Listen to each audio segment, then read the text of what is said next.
I think it's done now. So the live streaming has started. Yes, Now you may start the program. yes, ma'am. Good afternoon. अभी Uh, रखो webinar Good afternoon, everybody. Good afternoon, my respected seniors and my dear colleagues. Today we are a very important webinar, Twilight by RMS webinar, fourth series of our webinar we are conducting by Raipur Menopause Society. First of all, I would like to invite our President, Dr. Asha Jain, ma'am, to give a welcome address. Over to you, Asha, ma'am. Thank you, Saurabh. I think we always start by taking the name of the divine. So do you have the prayer? No? So I think we can just go ahead and do the prayer ourselves. Will you stop sharing? I will share a photograph of the divine and then we will start the program.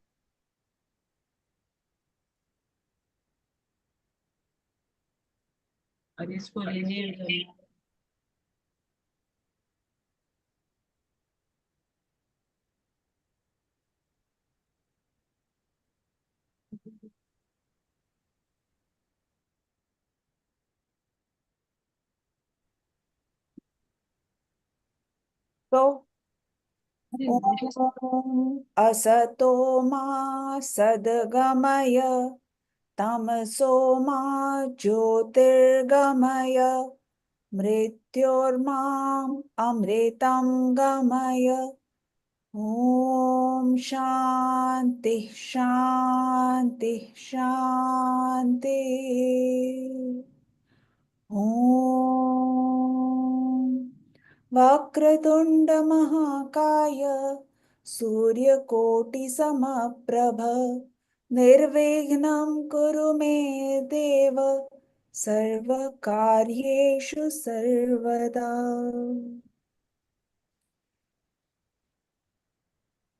Namaskar, dear friends. I welcome you all to this fourth episode of Searchlight. We always try to make it interesting, covering some aspect of menopause.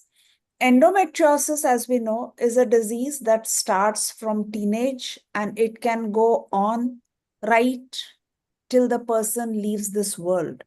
So it's a disease with a long progression interval, and it affects every stage of a woman's life. Today we have one lecture which is going to be given by Dr. Uma Mishra, which is basically videos of different phases, stage 4 endometriosis, and how they have been managed. And then we have an interesting panel where we are going to discuss amongst ourselves how we are going to manage different cases when we see them after 35, depending on their symptoms and their individual needs. So I welcome all of you, my respected faculty, Dr. Monika Pathak, Dr. Rajni Sao, Dr.Sushila khunte, Dr. Anushree padegaoker. Then my panelists, Dr.Banishree, Dr. Geeta Agrawal, Dr.Rashmi vats, Dr. Tabassum dalla, Dr. Manisha Sharma, Dr. Saurabh Birthare, Dr. Ankita Goyal, and Dr. Aanchal Agrawal. I also welcome Dr. Vinaya maiskar, and Dr. Rashmi vats, who have got together to make this month's newsletter. And I welcome Dr. Rashmi vats and Saurabh Birthare, who are the MOCs. And I also welcome all the audience who I hope will join us and make this session useful. So namaskar, and I would request Saurabh and Rashmi to take the program forward. Thank you so much, ma'am, for your kind words. Now we will start our program. Should I share my screen?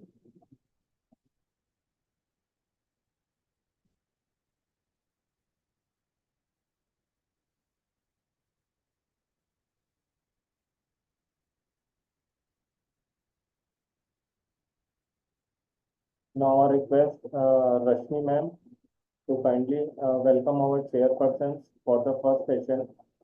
Please introduce them and welcome them. Rashmi ma'am. Good afternoon, everyone. Saurabh, please screen share the CVs. I welcome Dr. Rajni Sao, ma'am. She is Director, Karma Hospital, Raipur, President of Raipur Obstetric and Gynecological Society since 2008-2010, member of the Practical Obstetric Committee, and she was General Secretary of Raipur IMA in 2007-2008, General Secretary of Raipur Obs and Gynae Society from 2007 to 2008. I think that's enough, Rashmi. Introduce in real short because we I know will like each to say other. only, ma'am, the most dynamic personality of our society, Dr. Rajni Sao, ma'am. Then Monika Pathak, madam, our most dynamic president of ROCS, 24-26. And next, please, Saurabh. And Sushila Khunte, the most active member of RMS, especially in the quiz committee. So I will request the chair, Anushree. Anushree is also very actively participate in our RMS programs. Especially, she has participated in very good quiz Rangoli competition. Now, I request our chairpersons to introduce the speaker. Rashmi ma'am. Monika ma'am. May Anushree, can you please introduce the speaker, Uma Mishra or Sushila? Sushila ma'am, yeah. anybody can introduce.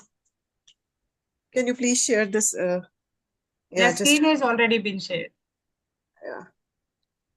We would like to welcome speaker for today, Dr. Uma Mishra. She's consultant gynecologist and laparoscopic surgeon at Ashoka Hospital, Raipur.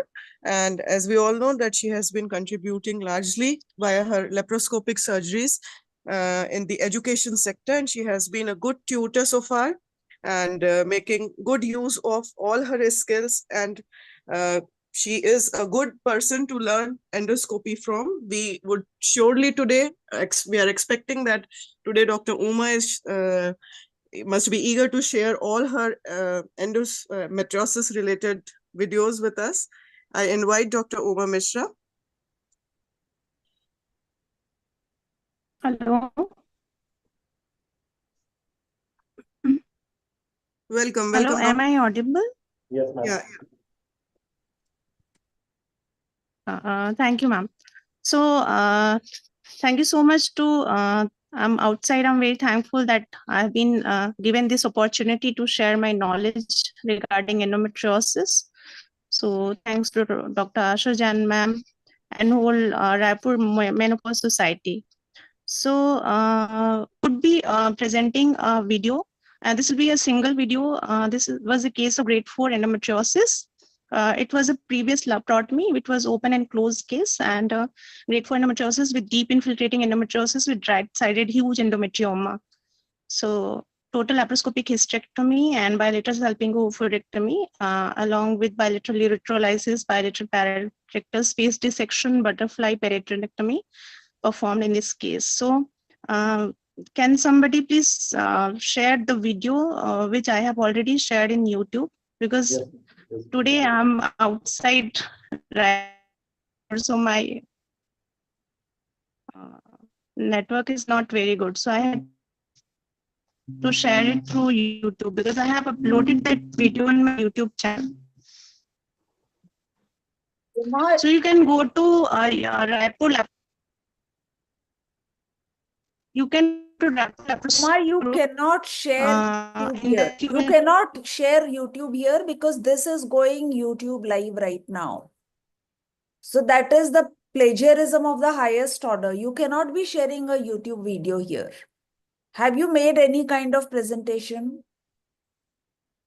No, I had uploaded that video because I could present that video here. That's why I had uploaded. I have that video in my laptop also, ma'am, but that would not run. That's why I had shared for the convenience. But you know, you cannot share because we are going live on YouTube. Copyright issues are going to be there. Okay. So this thing was not told to me You yesterday. didn't tell me, dear. You didn't tell me. I was communicating with Dr. Shalini Jain ma'am. So I had told ma'am regarding this that I'll share this video through YouTube. So I'll just see if I could share it through laptop. Just give me a moment. Saurabh, will you stop Yes, ma'am. sharing, please? Yes, ma'am.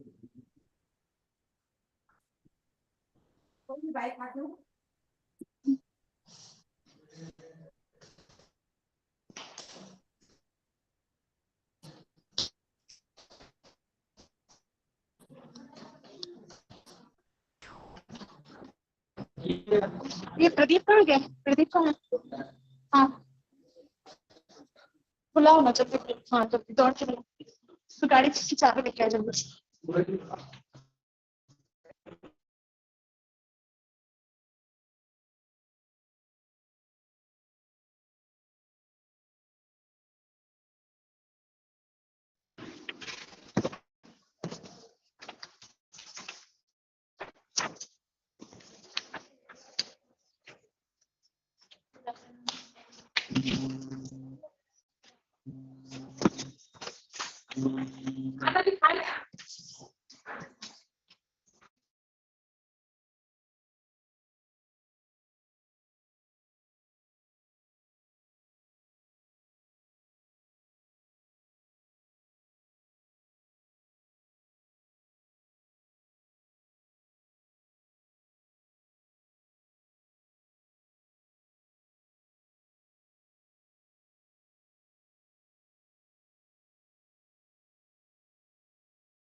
Okay.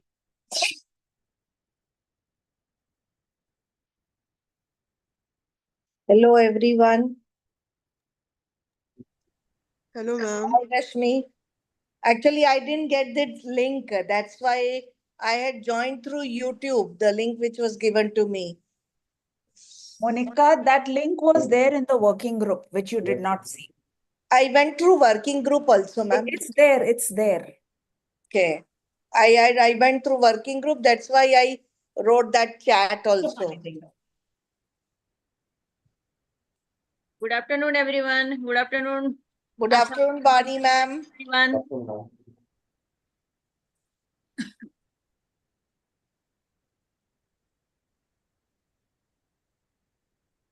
Ritu is joining us or not? Ritu, no, ma'am.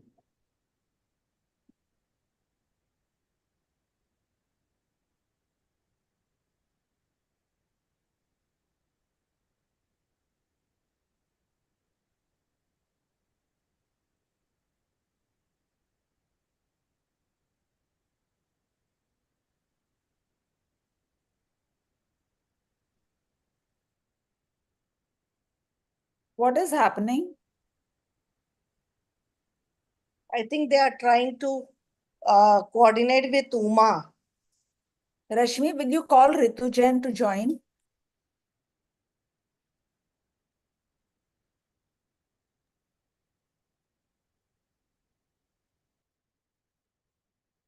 Cannot Shri Shalini. Shalini is not well today.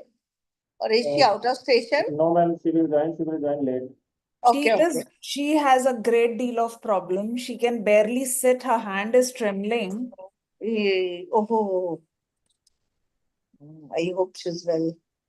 I myself was not well since morning. I had a severe cold, but somehow managed.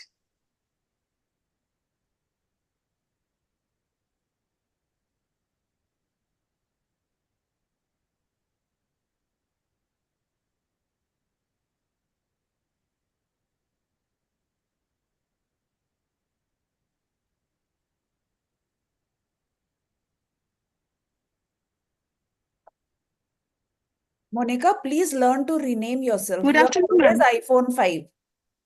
Okay, Please rename yourself. yes. I think Ritu is busy. I will Okay. call few minutes again later. She's not picking Okay. it. No issues, no issues. So, what is happening with Uma, or should we start the panel with everyone here? I think we should I'm proceed for just wait for 2 minutes. Okay. Okay. So, you know, I'm the just connecting my experts are laptop, all so here. I think they'll get. If you can, you know, discuss the etiology that you see in your clinics, because this is going live on YouTube and the watchers will get really bored. So, Monika, Rashmi, if you could just, Anushree, Dr.Sushila, Jayashree ma'am, if you could all start a discussion while Uma is getting her presentation ready. Ma'am, I want to tell about one case of endometriosis. Yes, It was please my go ahead. first experience. At that time, I just started my practice and I was not so aware of endometriosis that time. The patient was diagnosed as endometriosis and we have taken with endometriosis and one other for fibroid also. So we have taken for laparoscopic myomectomy. In some center, I used to go there at that time. But as soon as we insert the probe there, one of senior surgeon was there with me. Oh my God, so many huge cysts were there. And definitely we decided not to touch so many cysts and we have closed the abdomen. That was my first case with endometriosis. First scene. Such a big balls were there inside. My God. And then we have managed it with hormone, GnRH and so on. But still the patient didn't get pregnant. It was a long history. Okay. So I must say it's a very, very dreaded disease of a gynec. मतलब I wish कि किसी को ना होए. It is such a dreaded thing because especially when it is of a higher grade, because it gives a that's like a frozen pelvis. You know what you have seen similar. I had one case. That patient she didn't want to get pregnant at all. She said ki forget. She was unmarried at that time and she had that frozen pelvis. So like we counseled her and we tried for IVF and everything. We gave options to her, but she was so scared with her disease. She said forget, I'll adopt a child. I don't want to go through this dreaded surgery because you need to explain and counsel the outcomes, the possible complications as well, because it is not a simple surgery and it really needs a lot of expertise. And I must say that I have seen Uma operating in 2, 3 cases and she did it so skillfully. I was really impressed. Uh, because I feel ki, she again, she instigated that instinct ki to learn more. Otherwise I was just thinking कि endometriosis forget कुछ हुआ मत सीधा IVF भेज दो. IVF हुआ तो ठीक है, नहीं तो कुछ नहीं. But don't try to try to do the laparoscopy surgery at your center and then you land up in some complications and you worsen her case. So, but looking after now good skilled surgeons we have in our own Chhattisgarh, in our own Raipur society, that has given us a confidence कि no, it can be dealt with and even at a small center, but you need to be an expertise to it. And really, Uma is one such laparoscopic surgeon, I must say. I had seen her operating at Balaji, I had seen her operating at Sai Baba Hospital. She had performed, I have seen her at Eagle Projects. She has taken so much of One keen question interest I and want to work hard. ask you. One question I want to ask you. What do you think of, there's a huge chocolate cyst and you drain it. What do you think of that? Ma'am, instead Draining. of drainage, we Draining should is no. take cyst. We should try to remove the cyst, Yes. not drainage. It will spill it. No. No Drainage drainage is should not be done. not. It will But worsen. How It is many worsen are and it in will. favor of, draining it? How many? No, ma'am. No. It is not No, at all ma'am. allowed. No, You no, cannot no. drain Not at it. all. What will happen if you drain it? First of all, you have You not removed the increase cyst wall. the I always viscerality see of the what disease. happens Yes. when people have drained. So I'm asking. Secondly, when we drain it, there is a tract that forms.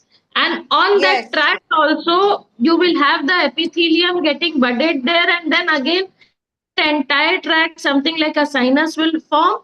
Later, it A may form. sinus form. Endometriosis may get deposited there, endometrial implants, and you are actually worsening the disease. That's So what. that That's what you're never, grading. never be done. The grading is increased. The grading is increased. Okay, so now over to Uma. So Her one video of is the finally moving. as this discussion is share my experience. So I have seen worst of drainage, like patient pus in body, and I've seen quite a lot of cases of pus formation after drainage. So it should never be done. Yes, Drainage part. yes. And It's a very Yes. rich source of infection. Should never be done. so can all of you see my video running there? We can see your screen, but it's not moving. It's not It's not playing, moving. rather, I can see. Okay. So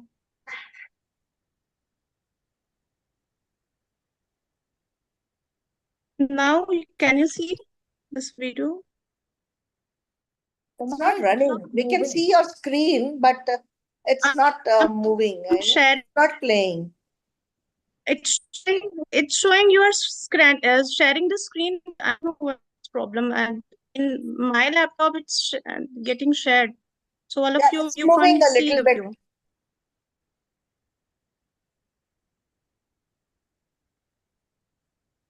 So could anybody help me? How? I think Asha ma'am is more technically sound. She can be of some help to you. Asha ma'am? I don't have her video. If I had her video, I would Have play it. I have a 250 Mbps bandwidth, so I can play it easily. You probably don't have a good bandwidth over there. Unfortunately, today I'm not in Raipur, so my this connection here. That's why I had shared my video. I'm sorry for inconvenience. I'm really embarrassed today that Actually, step by step we can see, but only if you can explain, that also will yeah. serve. Because it's moving step by step, Hmm. like a slideshow. So so I'll increase the volume of video from start. So Okay. can all of you listen? Yeah.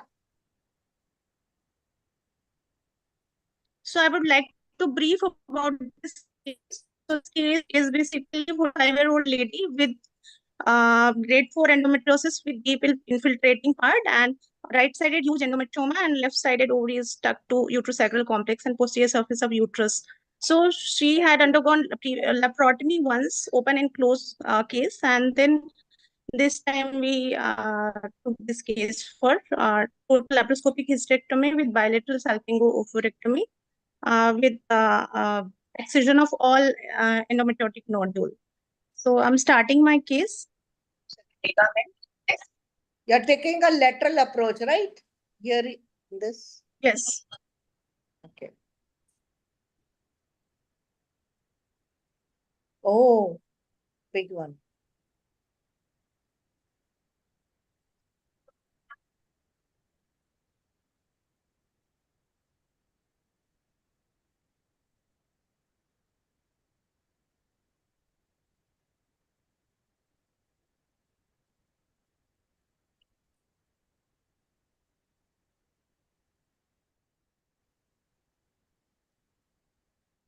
So you're opening the peritoneum fold first.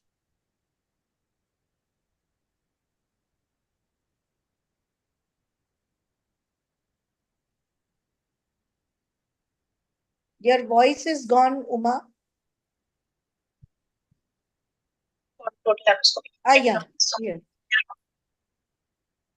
by oncological approach. Okay.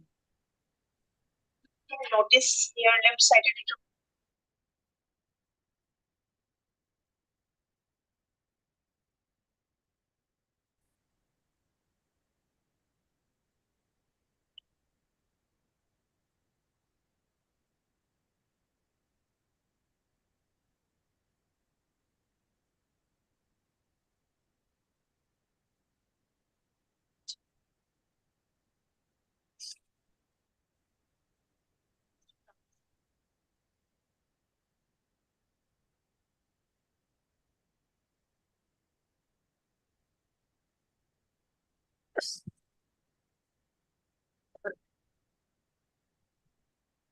ये ना ये दुख रहा है को नहीं नाखून से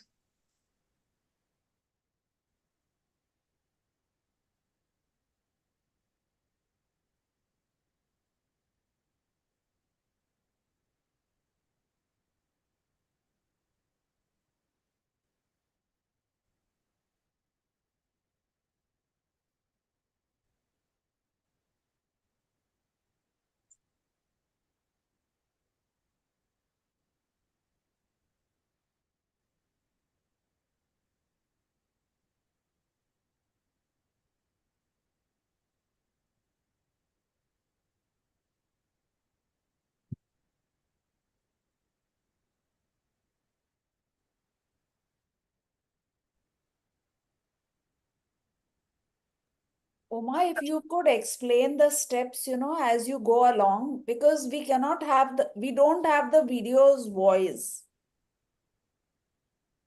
Okay. You have to just go on saying what Can is I show going you? on. Otherwise, it's a silent place.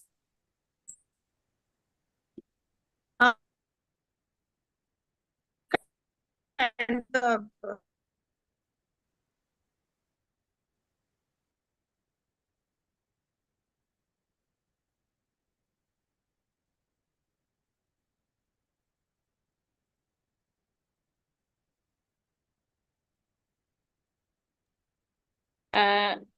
Dr. Uma,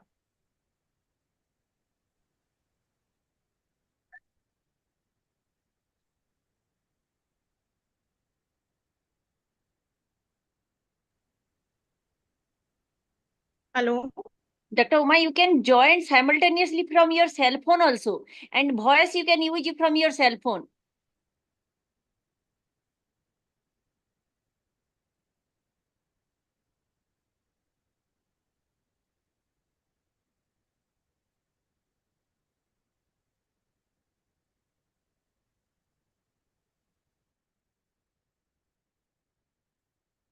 Hello.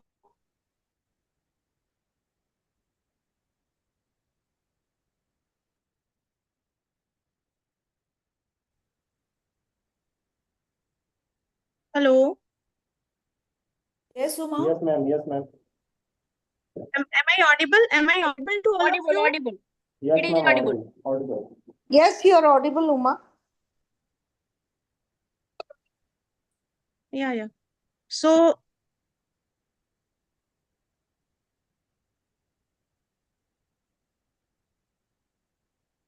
this video, can all of you see my video? Yeah. So I'll mute my video's voice.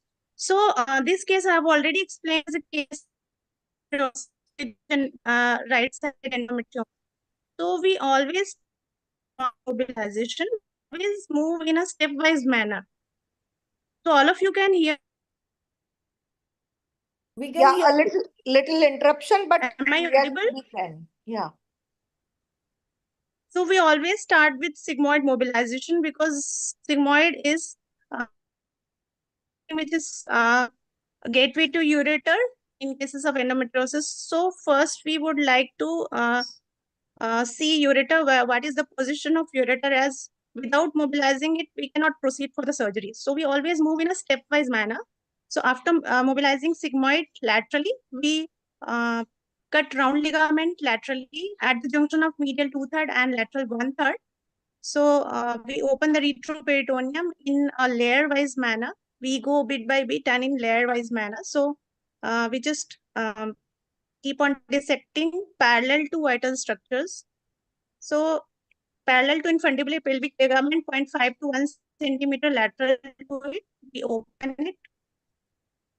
And gradually, by taking small blood vessels, we don't have to fight with the tissues. Otherwise, tissue will fight with us. It will create bleeding and that will create a messy space. So we'll not be able to see. So we should clip all the small feeding vessels which we come across so that we will have a bloodless field. And once we have this bloodless field, CO2 enters retroperitoneum and it creates a champion bubble effect. So till now, we have localized ureter. Now we have seen tortuous uterine artery arising from obliterated umbilical artery. So we will take this uterine artery at the origin just to devascularize the uterus. As we all know, once we start dissecting different planes, bleeding will happen. So this is one way to reduce bleeding.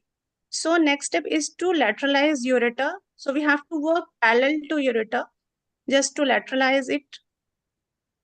So just small chunk of tissue at a time. After lateralizing ureter, we create a window between infundibulopelvic ligament and ureter, and we perform left-sided adnexectomy. So once left-sided adnexa is removed, one major chunk of tissue is removed, and we get little free hand to work in the pelvis. So now we will mobilize ureter till tunnel so that we could proceed for the surgery without any hesitation.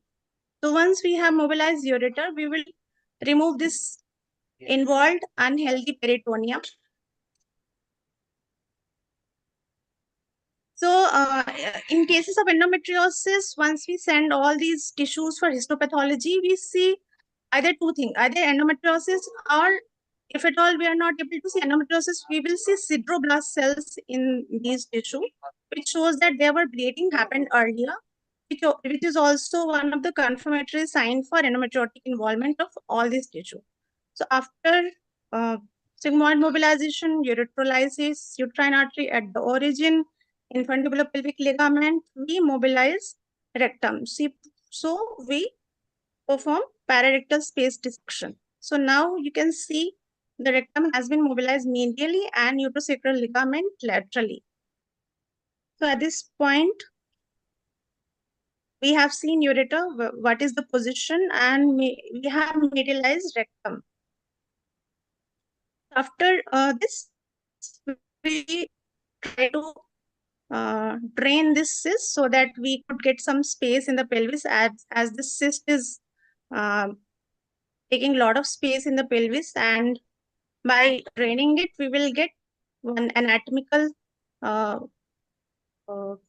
so we will get anatomy and understanding of anatomy, and we'll proceed for the surgery. So the next step is again visualization of right-sided ureter by opening right retroperitoneal space. Here again we visualize right-sided uterine artery at the origin. So now you can look at these tissues. The right side tissue is more involved and plastered as compared to left side. You can see easily the tissue is more edematous. There's more of edema in this tissue, and the planes are not getting opened easily.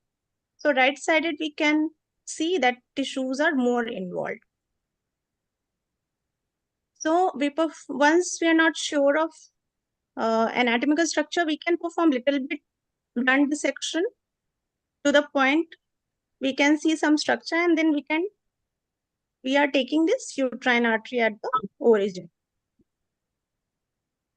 So once we have coagulated uterine artery, again we lateralize ureter so that we can safeguard it and we could perform hysterectomy here.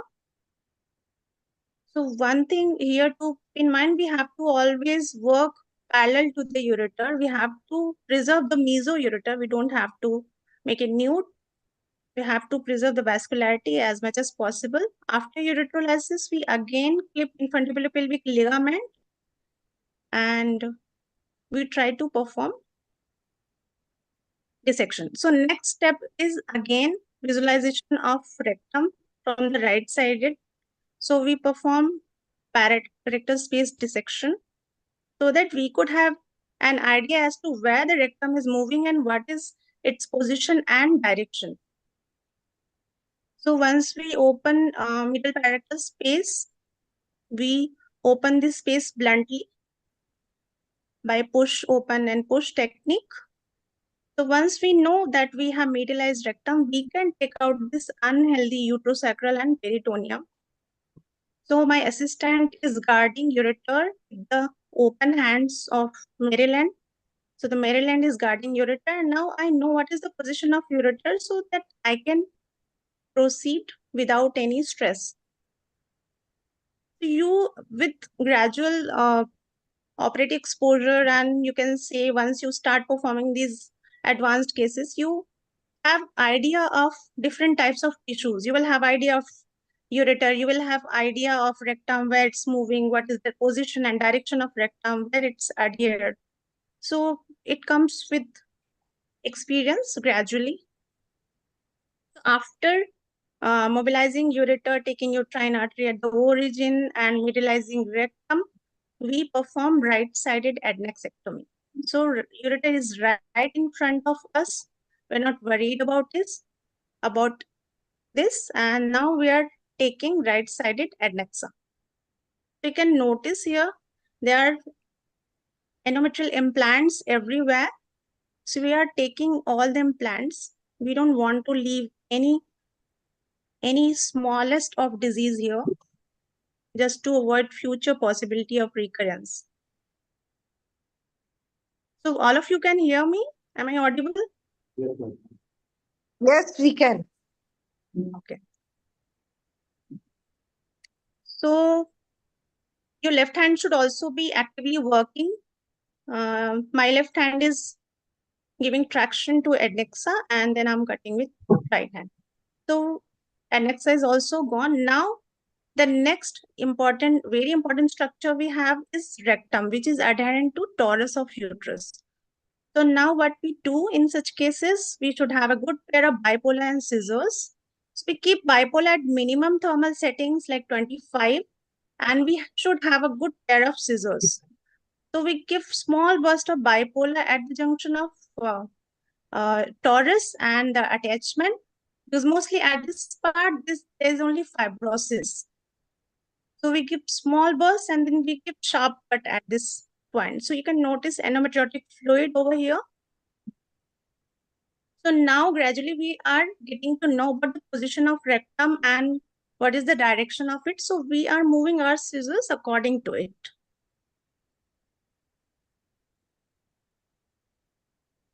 So once we put this bipolar energy, the burst will be more toward the uterus side, not on the rectum side. And we keep on cutting by sharp dissection. Don't try to do blunt dissection over here, because it will create bleeding.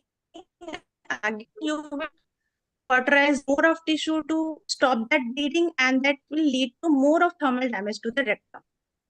So better we should proceed for sharp dissection here.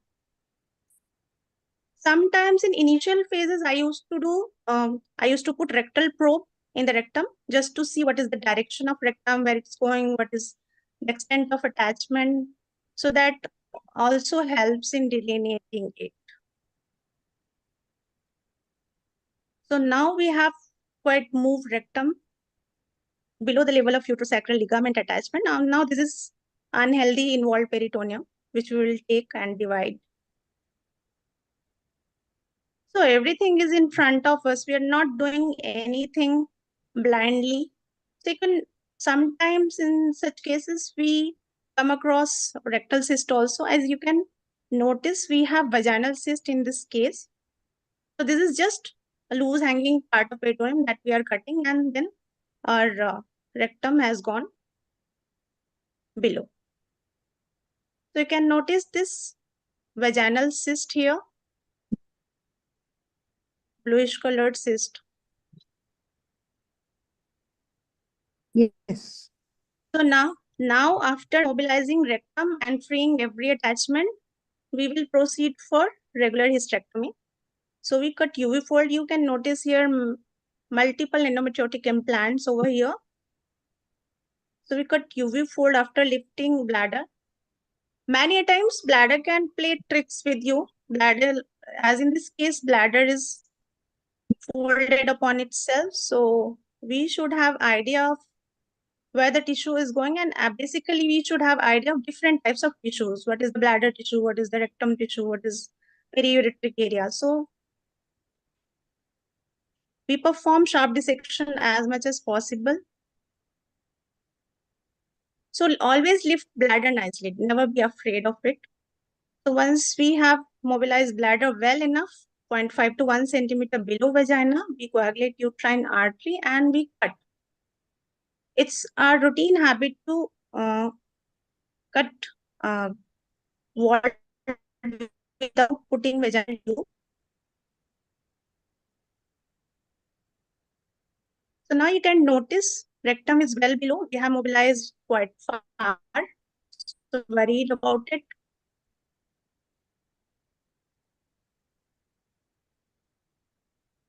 So we are opening vault posteriorly. You can see nice supple tissue over here. Not of much involved because we have already taken uterosacral unhealthy peritoneum which was involved. So that should always be the motto of performing endometriosis surgery. We don't have to do half-hearted surgery. If you think that you're not able to do justice to the patient, better not to touch such patients because the first surgery should be the best surgery for all the patients. So after opening vault posteriorly and anteriorly, we can little bit dissect uterosacral fold anteriorly more, and now our hysterectomy is done. So we close vault in usual fashion by taking full length of vagina. One thing I would like to lay stress upon that we should not compromise the length of vagina. We should as much as possible try to preserve the length of vagina.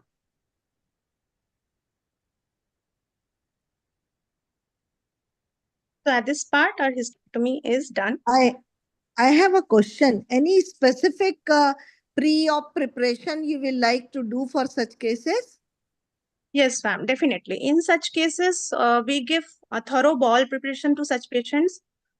We give Dulcolax tablets starting from 3 days prior to the surgery along with the Gas-X tablet. So 2 tablet Dulcolax tablet is given 3 days prior along with Gas-X tablet. And 1 day before surgery, we keep patients on liquid diet. So that should be ideal preparation because we are doing a lot of dissection, rectal dissection, pushing rectum down. So this is one way safer to prepare such patients. And in this case, any stenting you like to do for safety of ureters? See, stenting always makes ureter less pliable, more prone for the injuries. As long as we can visualize ureter and dissect it in front our naked eye, that is best way to dissecting ureter. So we never stent ureter. Yeah, I've seen people, sometimes they do believe in this, and sometimes even they push the dye also in the bladder so that we can demarcate the extent of the bladder as well. So whatever things we can visualize in front of our eye, we are very confident in performing these dissections. So we are not worried about because after stenting, you just make out where ureter is. You just keep on touching the peritoneum. You just keep on bleeding it. So I think visualizing ureter in front of eye, and once we stent it, ureter becomes less pliable, and we cannot lateralize it. Becomes more prone for the injury. So these are demerits of stenting it. So now almost we have stopped stenting it. Okay. Any particular post-op care? Not in these cases if we have not performed Just bowel a anastomosis routine. or anything. Yeah, Normal, we just routine. After 12 hours, we start patient on liquid diet. If patient tolerating liquid diet, we start soft and semi-solid diets. Okay. That's it. Nice surgery. But it was quite deep infiltrating kinds. Yes, yes. So I would like to share one of my experience recently. I had operated on a 15-year-old girl with this huge endometrioma.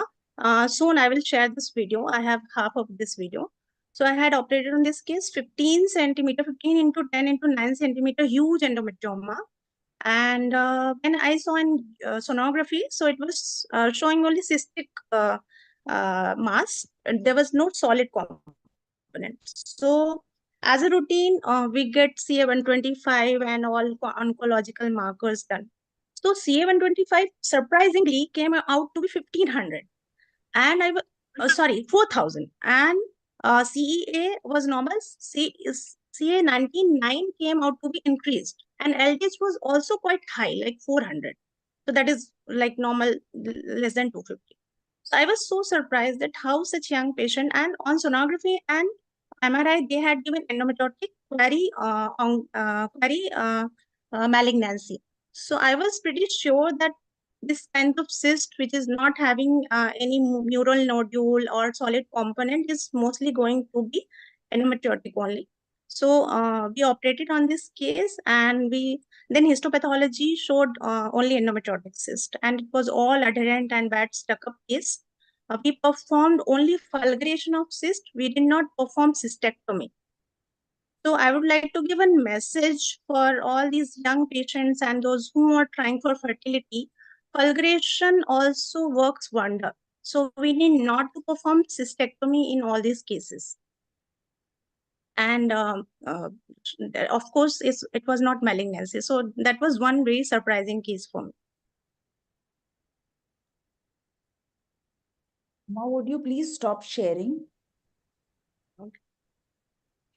Requesting the chairpersons to sum up before we start the panel.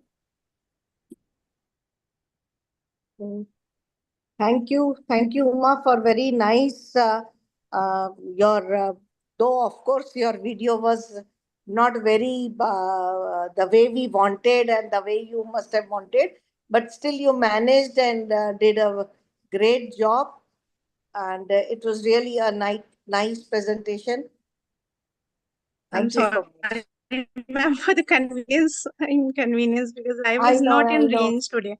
I know. So You feel that way, next but time anyways, I'll try to do it better. thank you. Requesting you to become RMS member. Sure, ma'am, definitely. Tomorrow only, I promise you. Tomorrow I'll be RMS member. All right. Because all of you who are faculty here, I request everyone, please become RMS members. Because I suggested Shalini, when she had a pain in her shoulder, that you call Uma, she will give you a good video. And then today I came to know that you're not an RMS member. I never even thought. So, Bani ma'am. Yes, ma'am. Yes, ma'am. We'll become, ma'am. We'll join the team, madam.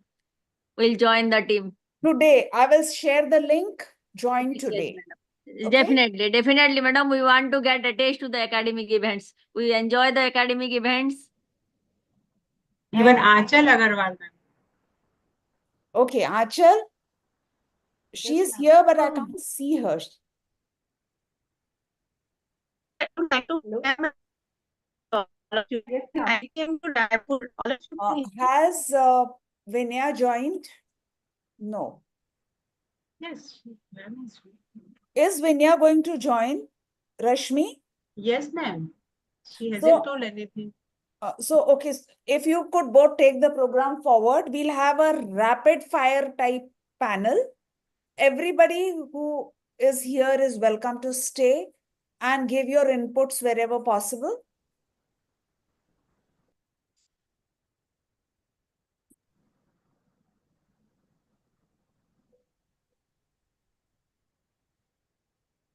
Saurabh, I would Now, like to. Yes, ma'am. Now we proceed for panel.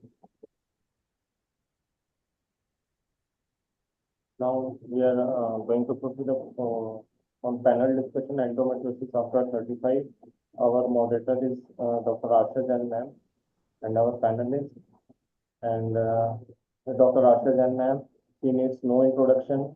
She is a very dynamic faculty and national faculty. Ma'am is a very much known national faculty, and she don't need any introduction. I think enough. 2 lines for each person, please. Yes, ma'am. Rashmi, ma'am. Hello. Our esteemed panelist, Dr.Banishree, ma'am. She is 12 years UGPG experience, teaching experience. Dr. Geeta Agrawal, consultant, Heritage Hospital, Raipur, laparoscopic surgeon. Dr.Rashmi, ma'am, director, Guru Kripa Nursing Home. Dr. Tabassum Dalla, ma'am, vice president, RMS, president, ROGS, past president, director, Jubilee Hospital, Raipur.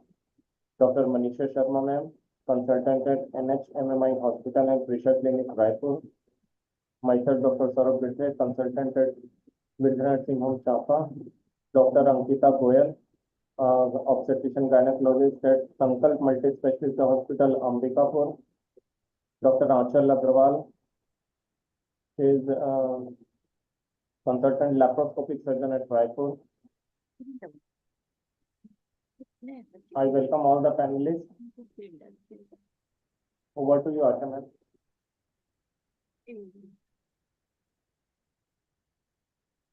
Please stop sharing, Saurabh. Thank you for that nice introduction. And there.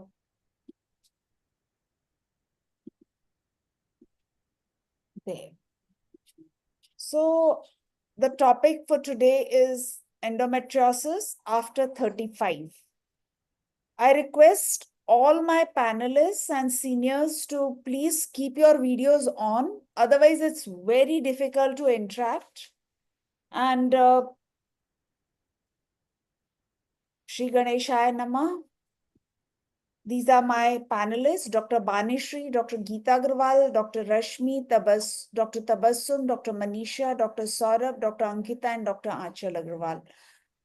Is everyone here? I am here, madam. Almost every. Hello, Asha, madam. I'm here. Yes, yes. Thank you. Welcome, Tabassum. Thank you, madam. First visit to our RMS activity. Madam ने तो यहाँ भी class attendance ले लिया madam ने. No, dear, because I'm not taking anyone's name, no? So we proceed. नहीं. I'm taking कि आपने अटेंडेंस जैसे पूछा ना, is everyone here करके. No, it is expected from Asha, madam, so no problem. So now this is a 38-year-old with recurrent endometriosis and failed medical treatment. She has a long-standing history of endometriosis, has worsening pelvic pain and dyspareunia. She has received hormones, she has received GnRH analogs and Dynogest. She desires symptom relief and is not very sure about surgical options. She actually doesn't want to go for any surgery. Okay. So now we come to the questions. What are the possible reasons of failure of medical management?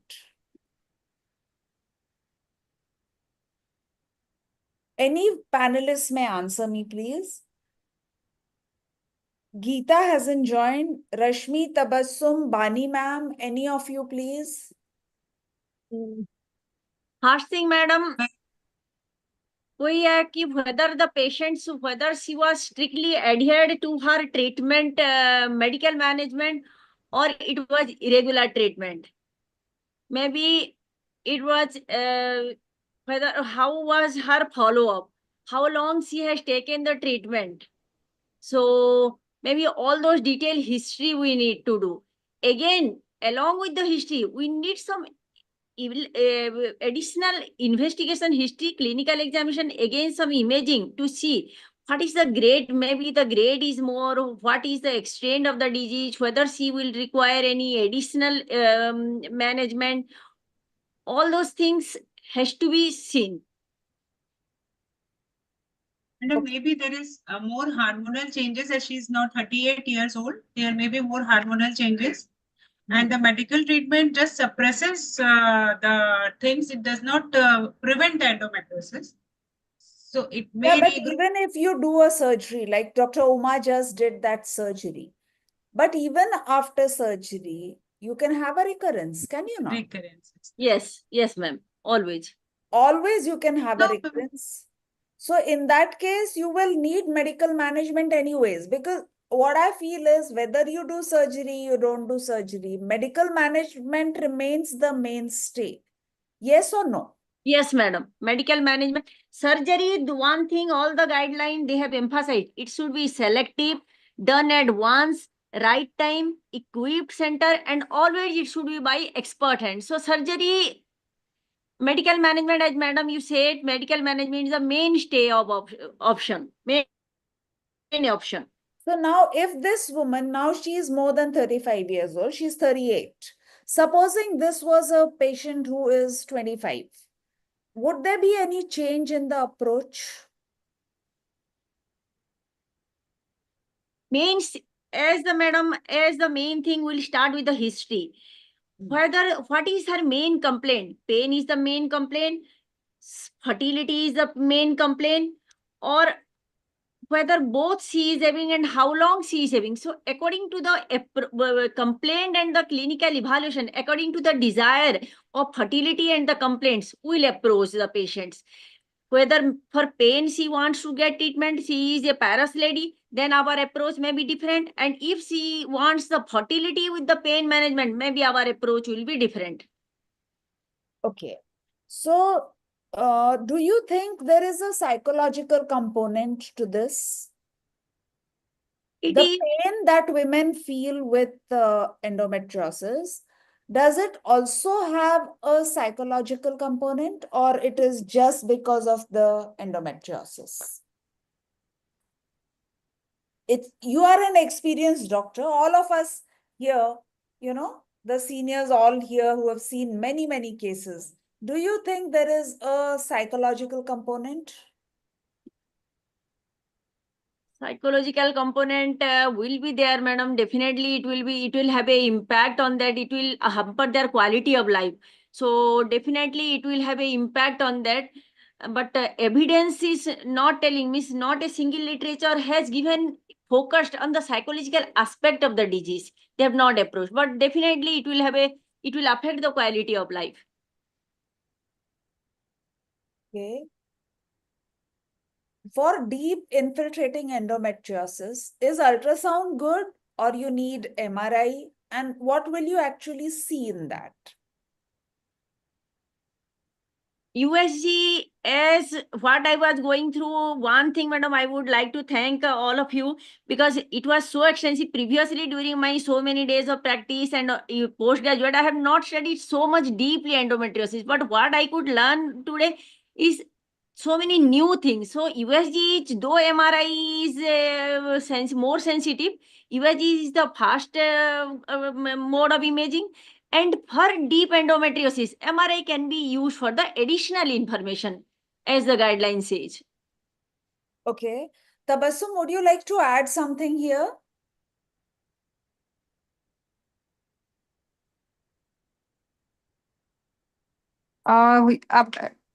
Regarding MRI, no? Means ultrasound or MRI, which would you prefer and why? Ultrasound would be a easier modality. It is available widely. But deep endometriosis, it is always better to get MRI done, because MRI will also tell us about exact involvement of how much bowel is involved there. So MRI would be a better alternative to ultrasound. Okay, one is the depth, and what else? If there are multiple nodules also, MRI will give you a mapping better. Yes, yes. So as to ma'am, So, decide the surgery extent of the surgery and prevent recurrence. Prevent recurrence, ma'am. Ultrasound cannot pick up MRI, all MRI. endometriosis. So MRI is always MRI. better to pick up a deep infiltrating endometriosis, and extent of endometriosis could also be found out. so when are you going to think only of her symptomatic relief for surgery, and when are you going to plan a complete hysterectomy? She is, how old she is? 38. 38, so we would go for a conservative management only. If she is not, in agonious pain, because some endometriotic patients are in agonious pain and they don't respond to anything else. So they may need surgery, but if she is not in agonious pain, then we can still plan conservative surgery for her. So what conservative surgery would you plan? Uh, the endometriosis has to be cleared. Her major complaint is dyspareunia. Dyspareunia. Yes. Yeah, so she needs, she would need all the as much as possible, the implants should be cleared off, including implants in POD. So that is a very important thing, because mostly dyspareunia is happening because of some implants in POD. So those implants should be properly cleared up. So how are you going to choose your patient? Whom would you advise hysterectomy? Whom would you advise conservative surgery? And when you are even planning a conservative surgery, would you go ahead and take a consent for a complete clearance? In any case of endometriosis, if we are doing a conservative surgery, we should always ideally take a consent for hysterectomy and a deeper surgery, and also consent for, if we are doing laparoscopy, we should also take consent for open surgery, because some patients may need, we need to open them up. They may have problems. I mean, a rectal bowel involvement can be there. So there can be some extensive problems. So we should always, when we are counseling the patient before surgery, it should also be counseled that she may have injuries to bowel also, or injuries to other organs, including ureter also. So they have to be extensively counseled for complications. Okay. So now you have counseled about all the risk of surgery. And then you have to tell her that, you do the surgery and it will come back. How do you manage this counseling? Yes. So that counseling is also very important counseling, that we have to tell them the recurrence, and we normally should tell them that there is a major possibility of recurrence if we don't do anything else, if we are doing a conservative surgery. So we have to give them ongoing treatment. It is not that we have done a surgery and things will be fine. We have to continuously give them ongoing treatment like Mirena or progesterones, dihydrogesterons. So those kind of treatment would be required, and she may have recurrence. That possibility should be completely embedded in her mind that this may happen. You are quite senior now, but for the youngsters, if they tell the patient that we will do the surgery, there is risk of injury to XYZ, and then it will recur also. How many patients would really opt for surgery? So no, the patient will opt for surgery, but they may opt for a more radical surgery like removal of the uterus and ovaries, if we tell them so many things. But it depends on our skill of counseling, how we are able to counsel them. That is very important. He might opt for a radical surgery, but even then there can be a recurrence. Yes. Yes. So endometriosis is a disease which is a painful, as painful as cancer, but not cancer. So that has to be, I mean, there is a problem with endometriosis. So there can be problems. So see, it's not that we do a surgery and it will recur, because if we give them ongoing treatment, then mostly they manage well. They are fine. So we should count the endometriosis patients. I would also give this advice to all the juniors also, that when you are doing performing endometriosis surgery, counsel them for more time than doing a surgery, because counseling in these cases is very, very, very important. Pre-surgery counseling. One thing I would like to add, madam. One point I would like to add what madam said.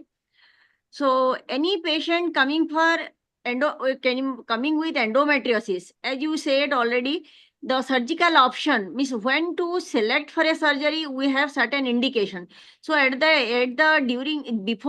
to surgery, it is actually a shared decision by the physician and the patient. So we have to tell her that there are only two methods available, medical and surgical. First line is medical method. If the medical method, despite the medical method, If she is having persistent symptoms, maybe she needs surgical method. Maybe pain is also one of the important indication for which we need to operate. So there are, again, in the surgical method, there are different surgery, conservative, and again there is radical. So among the conservative, these are the option you have. Among the surgical, even if we do a radical treatment, surgical treatment, hysterectomy, your symptoms may not subside because there are extra peritoneal, means there are extra in the peritoneum, there are peritoneal deposit, and deep infiltrating endometriosis may be there. So the pathology is already there. So you may have the symptoms for which, again, to for the regression or for to prevent the recurrence after surgical treatment, maybe post-operatively we may need to put you on medical management for 1 year. So to prevent the early recurrence, maybe we have to tell. See, what madam wants to say is that we have to explain them all the possibilities and then let the patient decide. Okay. And we should help them decide, because sometimes then patient comes and tells you that, madam, aap bataiye kya karna hai. So it is then you have to tell them that among all these things, this would be better option for you in your case. So patient will not get confused. Otherwise, what patient will think is, madam itna confused hai. So that is how we counsel them. You first explain them everything, and then you ask them what you have understood, and ask them what is your option, and then you can tell them your preferable treatment in that particular case. Okay. So taking that forward, is there any role of selective estrogen receptor modulators?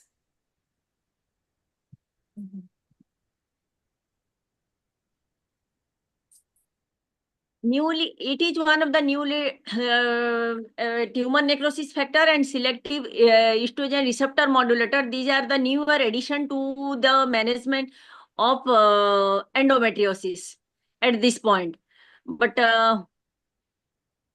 evidence I cannot say, madam. These two are the recent addition to this. Okay. So now there is pain management concern. She does not want surgery. You have given her some hormone to manage.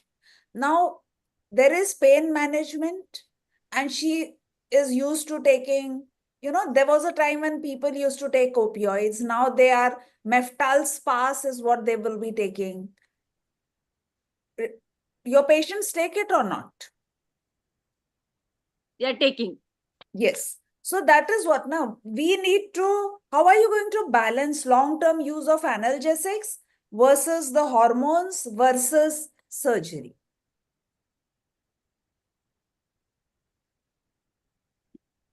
Actually, the initial treatment, madam, pain, we can use below 35 for young patient. We can use pain management. The hormonal treatment should be the first line of choice for pain. Combined OC pill or progesterone or Dynogest can be the first line management for pain. What about the elagolix? These days it has come up.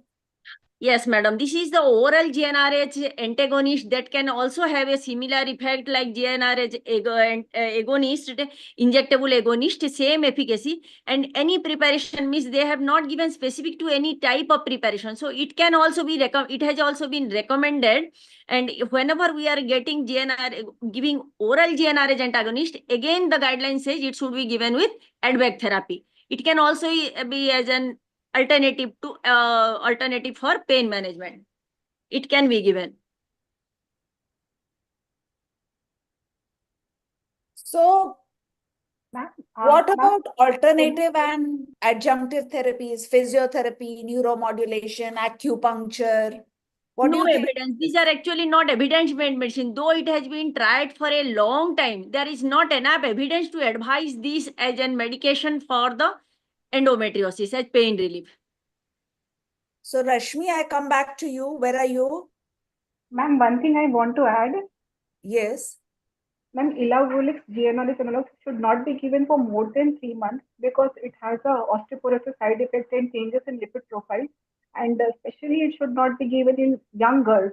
Like we have to classify the age group of the patient who is having endometriosis and then decide the medical management for them. Elagolix can be given post-surgery, which will be more helpful for 3 months.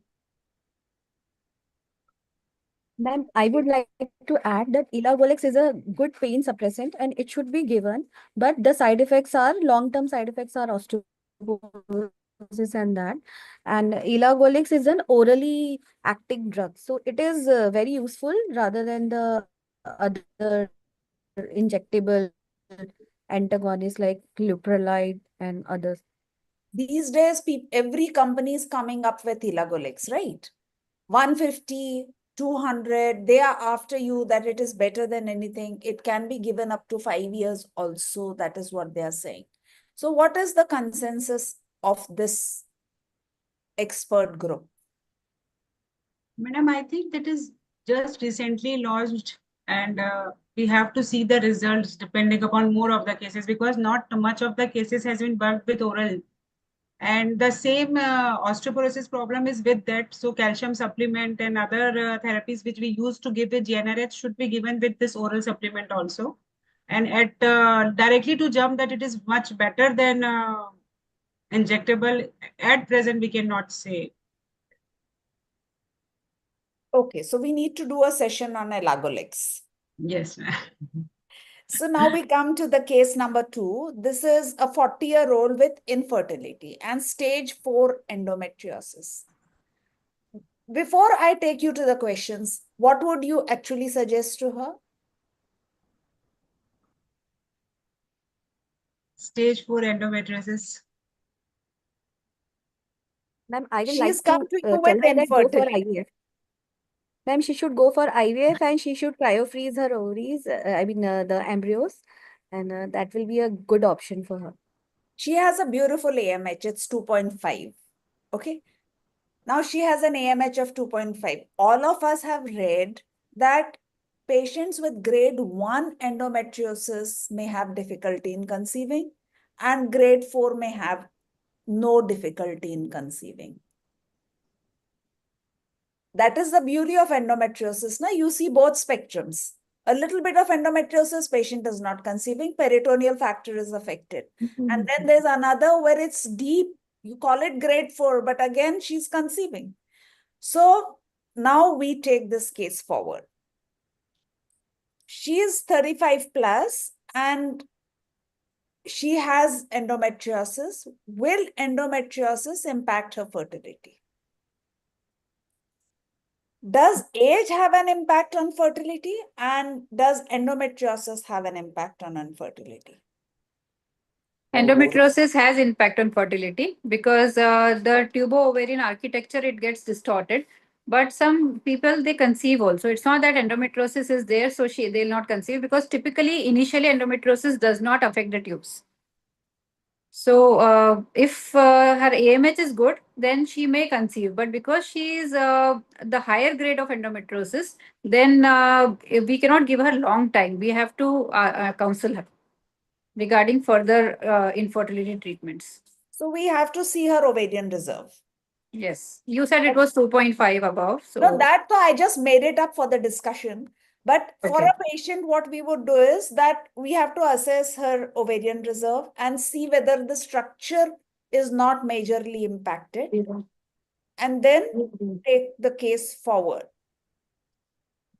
So this is to anyone who's doing IVF. Do we have any IVF person here? Success rate of IVF in patients with advanced endometriosis.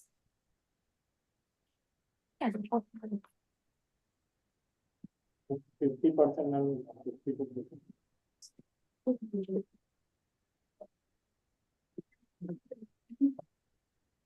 it is definitely lesser. Okay.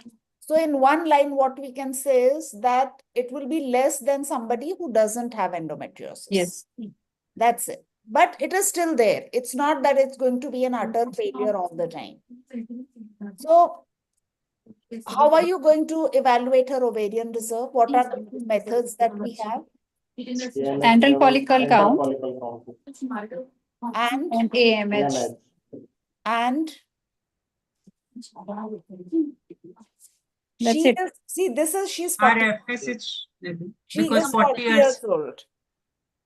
So would you want to do her FSH as well? Yes, ma'am.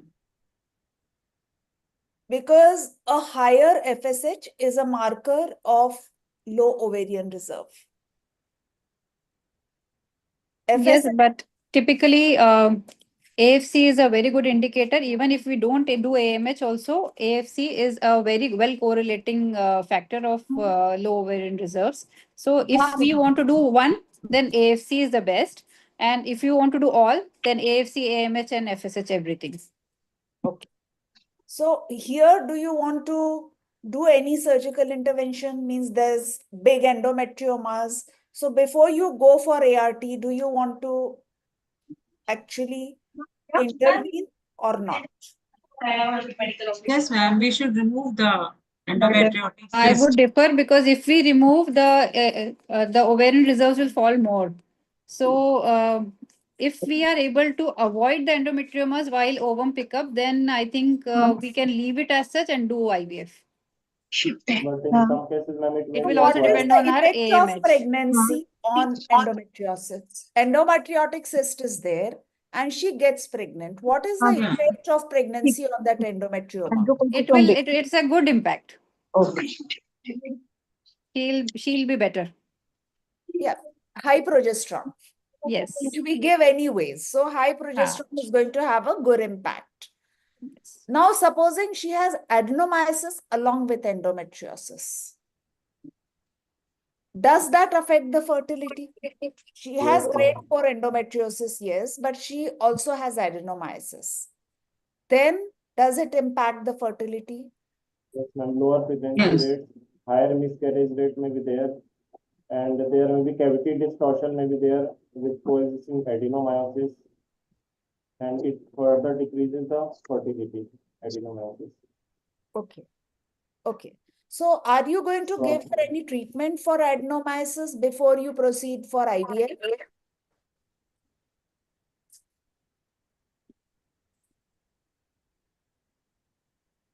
Adenomyosis, according to NICE guidelines, I think does not impact fertility. That is what is being given in NICE guidelines. But if it is, NICE suggests presence of adenomyosis may reduce IVF success rates and increase miscarriage risk. But mostly NICE guidelines does not give adenomyosis much of importance. They say that This adenomyosis is does with not impact fertility. endometriosis. This is with endometriosis. Okay. So, what are the considerations for embryo transfer with severe endometriosis? Do you want to block the tubes or you don't want to block the tubes? Typically in endometriosis, tubes are not involved mostly. If there is no hydrosulfings, then we need not block the tubes. If there is hydrosulfings, then we should block the tubes. So that is a major differentiating factor. If the tubes are not normal, block and then proceed. If they are normal, you can proceed as such. Manisha, you want to add something here?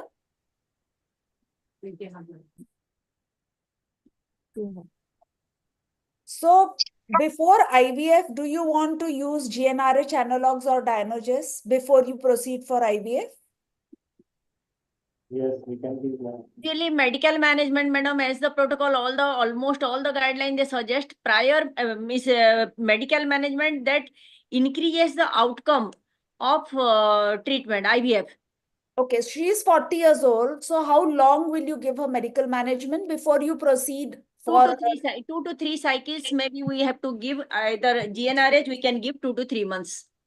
Ma'am, advancing age, decreasing fertility, we should treat her earlier and we should not waste time and go for direct IVF.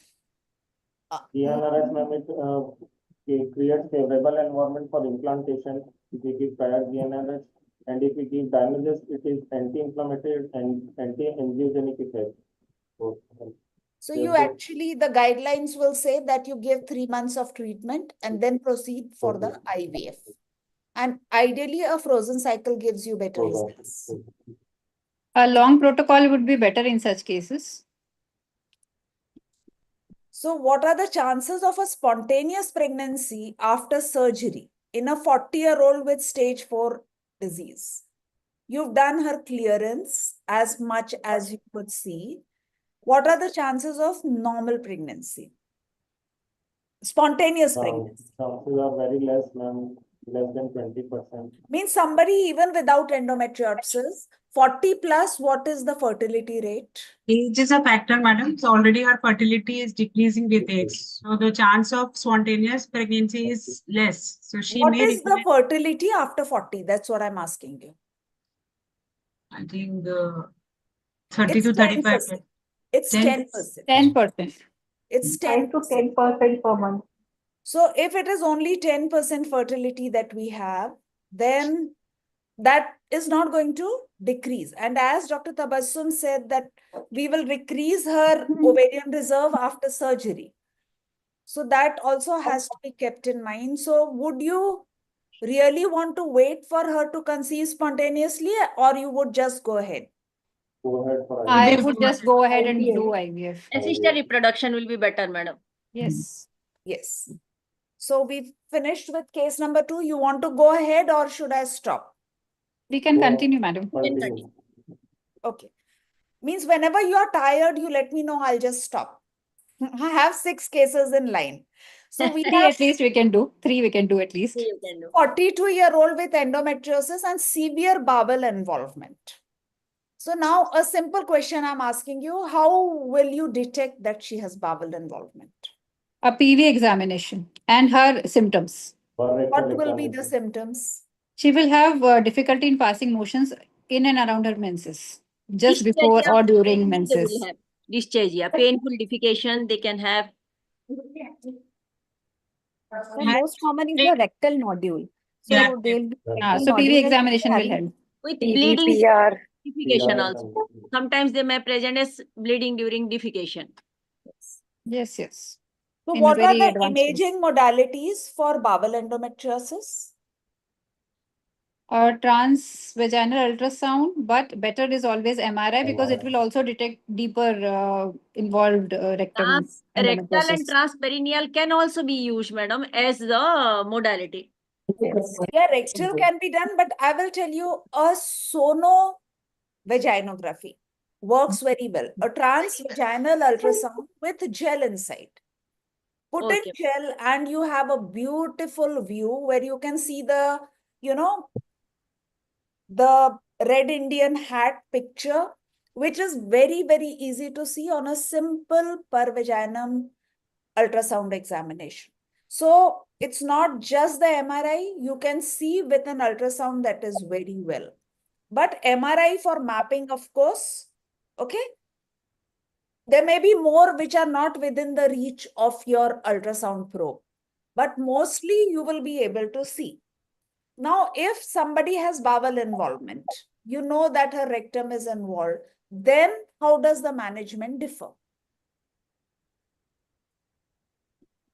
Conservative management would be a preferred management because the surgery involved would be a very extensive and deep surgery.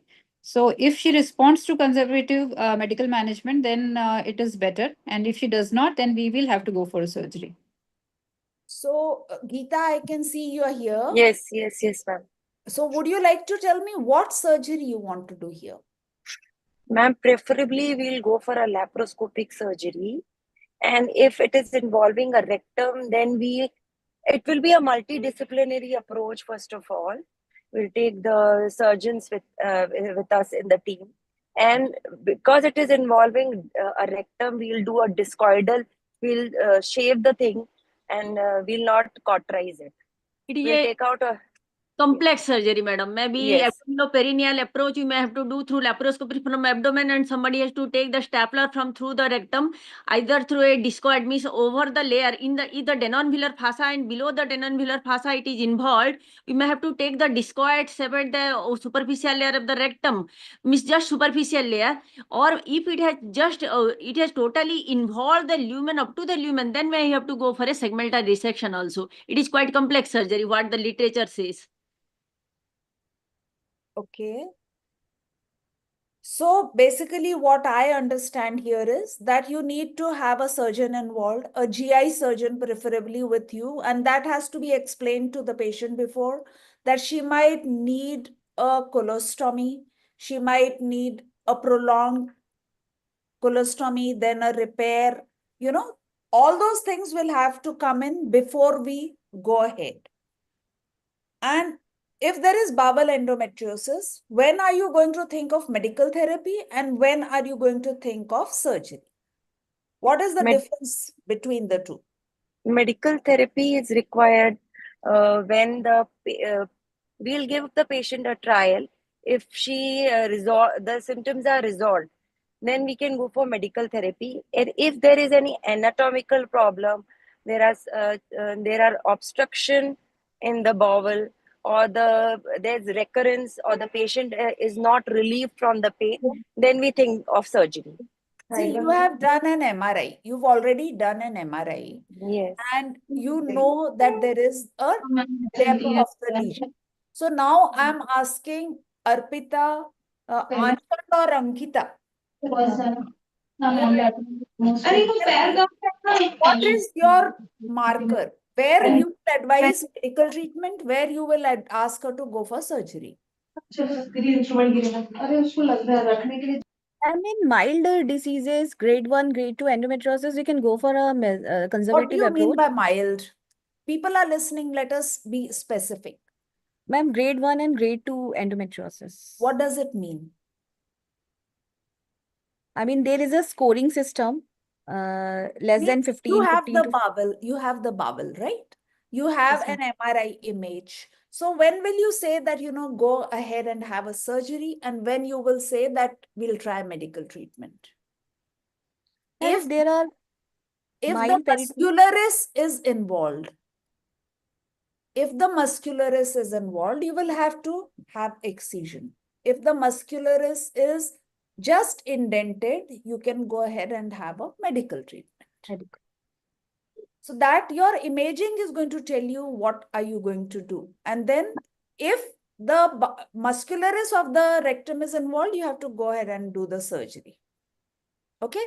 Now, if a bowel resection has been done, what are the risks?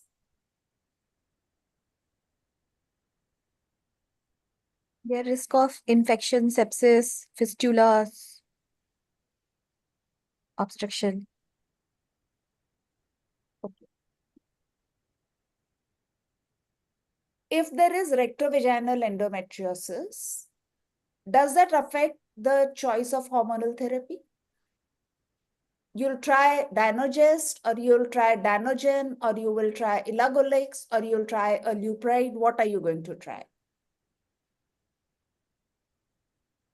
We would try a higher dose of progesterone, like GnRH analog, like Luproids, or maybe Zoladex. So you basically want a quick response. Yes. You don't want the disease to advance. Yes. Now somebody has had a bowel surgery. What is the impact on quality of life? And what is the impact on bowel function? A bit of your rectum has been removed. What then? But before she was already in agonizing pain, then this surgery would always positive way. But she may also have malabsorption later on. No, malabsorption from the rectum is not an issue. The rectum will only absorb water, right? Mm-hmm. So malabsorption is not an issue, but being able to hold her stools, being able to, hold it for a proper time, that may become an issue and would lead to some complications later. If there are leaks or fistulas, a GI surgeon would manage. We just have to counsel that this is a possibility. Now, once a patient has been operated or treated for bowel endometriosis, how are you going to follow up that patient?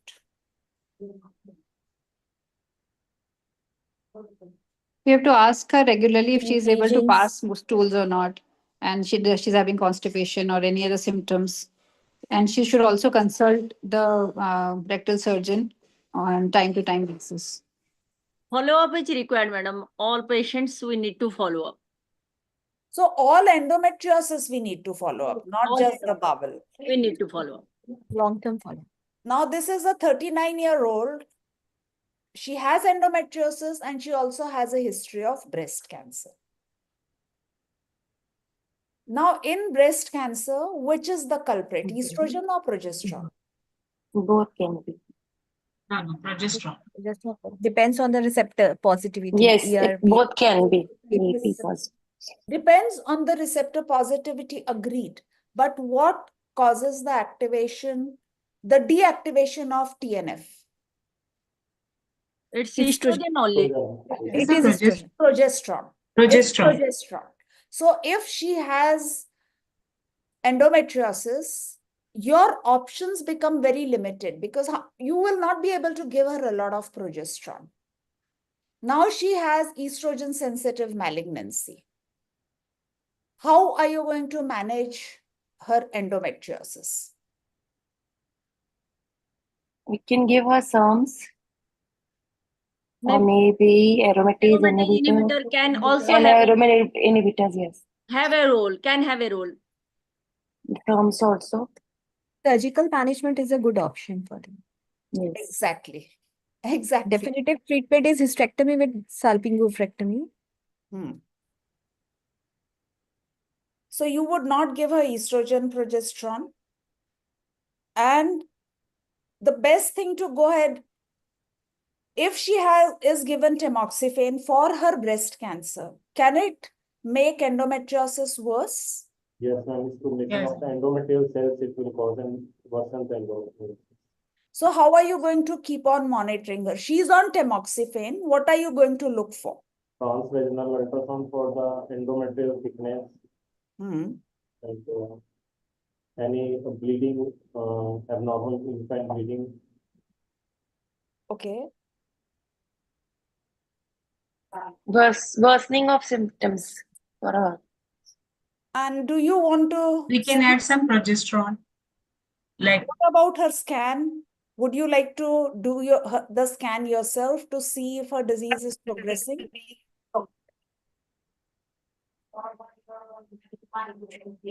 Scan anyway has to be done. Yes. So what Transvaginal are you going sonography to look is for best. in that scan? And look for a endometrial lining, ovaries. There are any signs of endometriosis, ovarian adhesions. Kissing ovaries, you will see kissing ovaries. You will go ahead and see whether the cul-de-sac is obliterated or it is present. Yes, ma'am. And then if there is any fluid there. And if there is fluid, then what is the character of that fluid? That is what you want to see. So you've already said that we prioritize surgical treatment here. So are you going to ask her to have aromatase inhibitors, letrozole or something?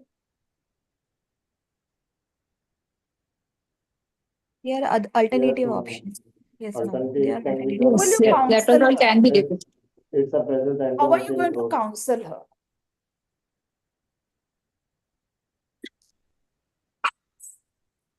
Actually- Long-term counseling.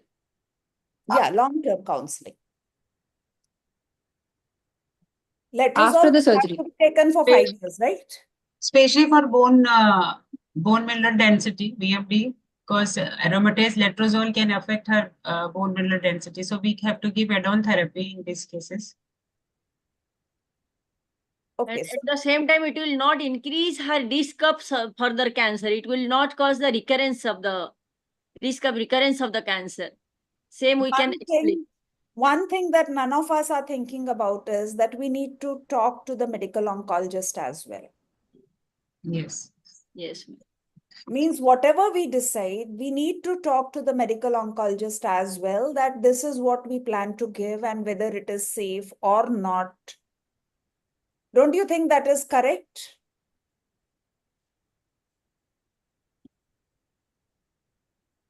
For osteoporosis, what are we going to do? Whether she goes for surgery or she has a medical treatment, her ovaries are gone, right? Or they are non-functional. So then how are we going to manage her osteoporosis? Both diet and supplementation like calcium, vitamin D, and also bisphosphonates should be given to that patient. And And regular assessment, regular assessment to see for the osteoporosis. That size can another. You want to give bisphosphonates or you want to give something else? Bisphosphonates can be given in such kind of patients if their BMD is low. Yes. For how long? We need long-term treatment. For a year, we can give bisphosphonates. 1 to 2 years. Well, actually, bisphosphonates can be given for 5 years. There are studies for that. And you've done her uterus removed, ovaries removed, everything removed. She's had a breast cancer. And she has an estrogen sensitive tumor. Do you think you want to give her HRT if she has severe symptoms? For a short time, maybe, for her symptoms. For a short time. Shalini, welcome. Want to add something here? Namaste, Didi. Namaste. Yeah, we can always give Reloxifene also to her.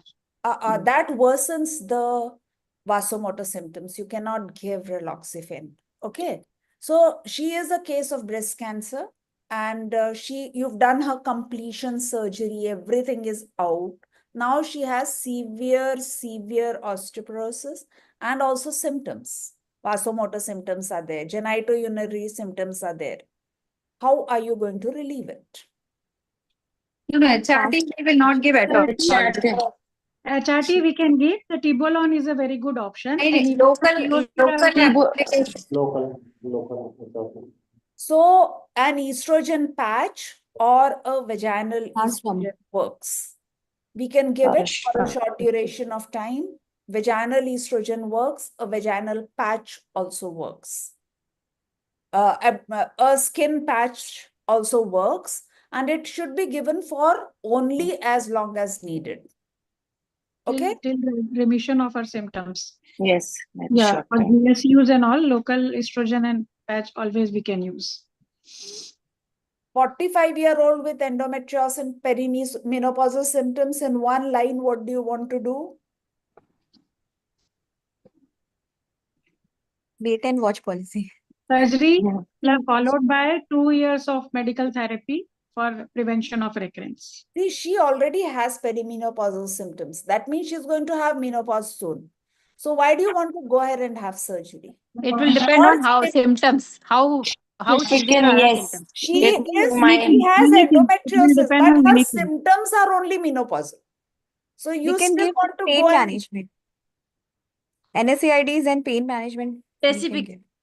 Specific She has no symptoms of endometriosis. Her symptoms are only perimenopausal symptoms. Then maybe hormone therapy can be started after evaluation, like a LFT and ECG, bilateral sonomammogram we have to take, and maybe a transvaginal ultrasound, pap smear we have to take, and then we have to start the menopausal hormone therapy. Can be started. Then we can go for Mirena. She is endometriosis patient. We should not give hormone therapy to this patient. So what hormone are you going to give? Not give hormone. We can give us some selective. I think Mirena is a better option for her. Mirena also. So you would give her Mirena. Would that look after her symptoms? No. Some take care of the cardiovascular, the bone density also, and it will not flare the endometriotic thing. We can give SERMs also. It will deal with the anxiety part of the patient in perimenopause, and also the cardiovascular and bone thing. So what are the lifestyle modifications that help manage both perimenopausal symptoms and endometriosis related pain? Exercise, regular exercise. Calcium, vitamin D. Anti-inflammatory diets. Anti-inflammatory diet, yes. Acupuncture. So basically look after and the things should get better. Right? Weight management, check on the weights. Now, if she has endometriosis, she is getting perimenopausal. Is there a risk of cancer in her endometriotic lesions? Yes. Yes, there is a risk. Yes. Marginally improved, marginally elevated actually, not that very high. What the literature says is 1.2 increase, means relative risk of increase of malignancy is 1.2% as compared to the patient with non-endometriotic lesion. So basically, you just call a patient like any other patient, you call for regular follow-up. Regular. Yeah, need to But monitor you would them. like to, now if you have to do a hysterectomy and oophorectomy, when would you ask her to have it? Would you ask any patient with no symptoms, but the disease is there and having perimenopausal symptoms, do you want to do a hysterectomy?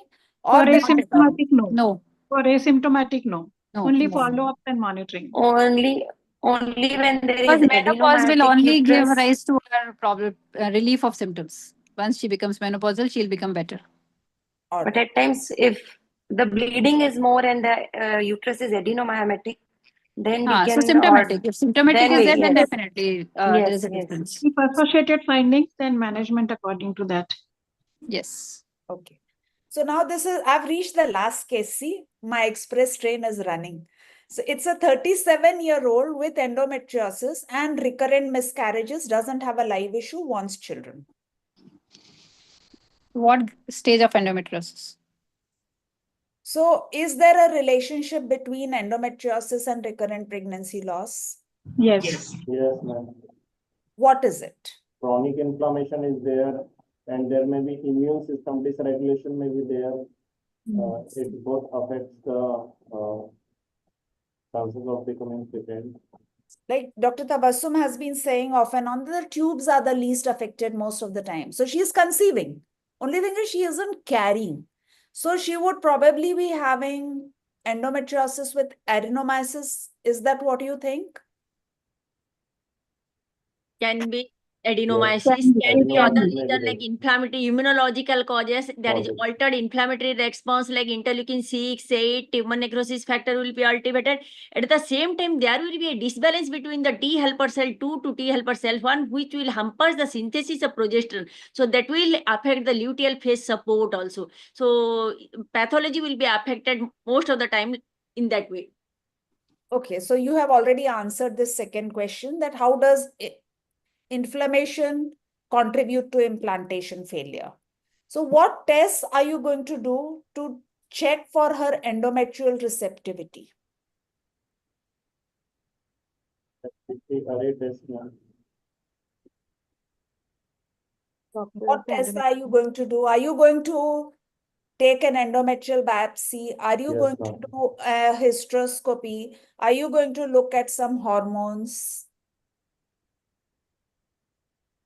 Are Ma'am, you going to look for hysteroscopy genital to tuberculosis? Are you going to look for genital tuberculosis as well? So serum Endometrial receptivity array test can be done, ma'am. On which tissue are they done? Endometrial biopsies. Endometrial biopsies can be taken and this test can be done. Hysteroscopic guided endometrial biopsy is needed. And then receptivity any tests other which are pathology. available, receptivity tests which are available in labs, along with immunohistochemistry. Current implantation failures, only those receptivity tests are valid. Otherwise, they are not required. Yes. So now, are you There should be recurrent empirically implantation going to failure use then. heparin or aspirin on Recurrent this patient? implantation failure, na? Are you empirically going to use heparin or aspirin in this patient? No, ma'am. It is indicated only in like APLA positive. If it is APLA positive, then only we can give, otherwise no. Yes. All the infertility patients are a high-risk pregnancy, and we can give a prophylaxis. Wrong. But there is no. That is not as per guidelines. Right. You have to have APLA positive. APLA Only positive. then heparin works. Otherwise, empirically, it does not work. And laparoscopic intervention, is it required? When it is a recurrent miscarriage, a laparoscopy or hysteroscopy evaluation is indicated, madam, is indicated, though it did not improve the outcome. Means what the literature say, it is not means Yes, laparoscopy remove pelvic adhesions, ma'am, and associated fibroids are there. We can remove so that there may be which interferes with implantation, like, so we can do laparoscopy beforehand. And what about hysteroscopy? Does an incomplete septum increase the chances of abortion? Recurrent miscarriage, you have to proceed for a diagnostic histolaparoscopy. If this patient has adenomyosis, how are you going to manage it? GnRH or any suppression for 3 to 6 months, and then proceed for ovulation induction or planned distinct timed intercourse, or maybe IUI. Okay, so now if after all this effort she has conceived again, what special care are you going to take of this pregnancy? The lifestyle modification, anti-inflammatory diet, all this should be continued. For the 9 months, positive psychological counseling, along with close monitoring of the uterine PI in the Dopplers and everything, which is, it is a high-risk pregnancy. She is having advanced age, so genetic testing and everything. Something of preeclampsia, diabetic. Yeah, all the things. So basically, she's an elderly lady, so you have to look at the other medical problems. Exactly. Okay, and like you treat any high-risk pregnancy, you have to look for everything. She's going to go for PIH or this and that, and accordingly, you would do her NT and NIPT also if needed, right? So now, please share one take-home message. Banishree ma'am, we start with you. Okay, madam. All people present here, I would wish everyone to give me a take-home message before we end the session. Madam, it was really a nice experience for me. What I could take is, I could learn a lot. I gained a lot of knowledge regarding endometriosis. Ma'am, share that knowledge with us. That is what I'm asking you. Share that knowledge. What is one take-home point from your side for this case, for endometriosis?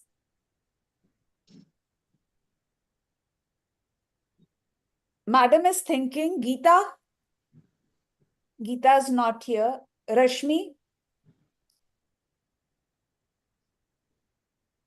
You're muted, dear.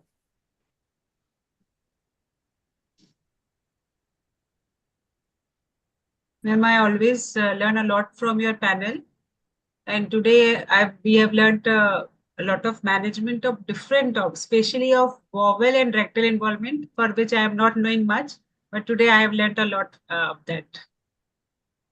So your take-home point would be to be aware that it exists and ask leading questions, right? Yes, ma'am. Yeah. Tabassum? Yes, and the endometriosis is a very challenging disease. Everybody faces it in and on and off, but the counseling, I would say, pre-op counseling, in post-op counseling, pre-treatment decision counseling, everything is important. And one very important point we learned from you today was you said that we have to apply gel inside and then do a transvaginal scan, transrectal scan. So that was a very good point, and it can be done by all of us. And I will share it in our next webinar. Yes, so it can be applied by all of us, and it is a very easy thing to apply. So we can do it. You are doing gel anyway. Only thing is you fill it in a syringe and push it and then have a look. That's all. Yes. So that was a very good thing. Yeah, one thing regarding gel, I will add. The MRI of the endometriosis is very different from the routine MRIs. For bowel, even we need to fill the gel in the bowel. We can fill saline in the bladder.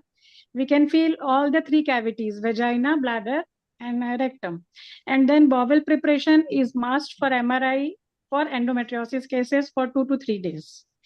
Even rifagat is also given if we do some surgeries for bowel. Even some rectal surgeons give ofloxacin or nidazole, and very specific bowel preparation is there. And for endometriosis, if it is in rectum, we need to take always the distance from the anal verge. if it is in 10 centimeter distance, within 10 centimeter, the bowel resection should be done very cautiously, because that patient will be incontinent for the whole of the life. And if it is the distance of the endometriosis of the bowel is more than 10 centimeter, then we can take it a grace and a margin, and then we can do a good complete resection of the bowel of that area. It Thank cannot you, be done Shalini. within 10 Thank you centimeters. so much. Yeah. Geeta, you're muted. So while going through the seminar and the questionnaire, I really understood the importance of how age affects the symptomatology and the treatment part. You should be very careful while examining an adolescent patient in the childbearing age group and in the perimenopause. While doing ultrasound, we should be sensitive towards the patient. We should be careful while doing the TVS, where we can see the elasticity of the tissue while we are putting inside the probe. And we should not, in the perimenopause, we should not confuse with the endometriotic symptoms. We should have an endometriotic mind to treat the patients. Thank you. Thank you. Manisha? Thank you. And Learned a there lot. should be an individualized approach to all the patients, and they should be also we should also help them in shared decision making. Like, we cannot decide for them. It depends on their symptoms, and individualized approach is needed. For mild symptoms, it is different. For moderate symptoms, for severe symptoms, it is different. And what is their main issue? Infertility or endometriomas or perimenopausal. So the surgical treatment or medical management depends on their symptoms and their relief. Saurabh? Ma'am, it's important to diagnose endometriosis early before the disease advances, and especially for infertility couples when they are coming to plan pregnancy or directly go for IVF. They have to go for IVF before the disease progresses. I will counsel them to go for IVF directly. Thank you. Thank you. Aanchal is not here. Yes, here. Yes, Aanchal. Yes, ma'am. Yes, ma'am, we should have a multidisciplinary approach for endometriosis. And if we are deciding surgery for any patient on regarding on symptoms, then it should be done by an expert surgeon, laparoscopic expert. And surgery should be done only once. There should not be multiple surgeries for her. So we should keep that in mind. If we are doing surgery, it should be at once, complete surgery. Okay. Can you see the newsletter? Yes, ma'am. Yeah, I'm there. Yes. So over to you, Vinaya. Want to say Oh, something? yeah. Vinaya and No, thank Rashmi. you. Thank you so much. And it was again a little bit of task collecting all the activities, academic as well as public awareness. We had a lot of activities this month in February, and Shalini and Rashmi aptly helped me out to collect all the images as well as the details. And I just try always to include one academic article, that is Dr. Jyoti Jaiswal's non-hormonal management. But with the lack of space, I try to give the maximum in minimum words, you can say. And of course, summer drinks from Nisha, they are really refreshing. You all must try out. And our quiz winners and RMS faculties in IMS Con. So congratulations to Asha Madam, Sushma, and Jyoti and Ritu for aptly representing RMS in the National Forum. So that was the newsletter. Hope you all enjoy reading it. And Rashmi, where are you? She was with me with those public awareness activities. I think Rashmi is off. Yes, ma'am. Yes, ma'am. Yes. Yeah, she was there. I think she also enjoyed the collection, and you can. Thank you, Vinaya and Rashmi and Saurabh and Shalini. Over to you for the vote of thanks before we end the session. Yeah, I really thank our own president, Asha Jain madam, for nicely conducting the panel. I thank our speaker for video presentation, Dr. Uma. I thank all the chairpersons, all the panelists for the active participation and consenting us for participating. I always thank Vinaya madam, and this time Rashmi for newsletter. It is very nicely compiled and very composite and compact. And I always thank the MOCs. They have done wonderful job. Dr. Saurabh, he has done wonderful job, and Dr. Rashmi, both have done wonderful job. Thank you so much, all the faculties. And this time also we could do YouTube live. So share with your friends, subscribe it, and ask for participation and enjoy the nice video and nice panel. Thank you so much. Thank you. for Thank your you, time. madam. Thank you, Thank you, Asha madam. Thank you, Sally madam, Vinaya madam, all seniors, all my colleagues.